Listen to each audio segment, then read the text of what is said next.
আল্লাহ পাকের শুকর আদায় করা, এটা এত বড় একটা গুণ যাকে আল্লাহ রাব্বুল আলামিন কৃতজ্ঞতা স্বীকারকারী অন্তর দিয়েছেন। সে হচ্ছে পৃথিবীর ধনী মানুষ।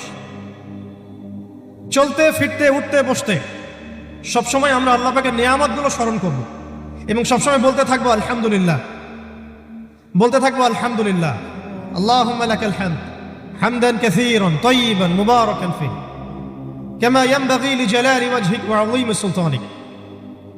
আল্লাহ পাকের শুকরিয়া যে যত বেশি আদায় করবে, আল্লাহ পাক বলেছেন লা ইন শাকারতুম লা আযীদান্নাকুম, তোমরা আমার শুকরিয়া আদায় করো আমি তোমাদের প্রতি আমার নিয়ামতকে বাড়াই দিব। ওয়া লা ইন কাফারতুম ইন্না আযাবি লাশাদীদ, তোমরা যদি আমার অকৃতজ্ঞ হও জেনে রাখো আমার আযাব বড়ই কঠিন। তো উস্তাদগণ লিখেছেন একজন তালেবে ইলমের অবশ্যই শুকর গুজার অন্তর থাকতে হবে। আমাদের উলামায়ে কেরাম করে কথাটা বারবার বলেন যে কলবুন শাকির, শুকর গুজার, কৃতজ্ঞতা স্বীকারকারী একটা অন্তর থাকতে হবে।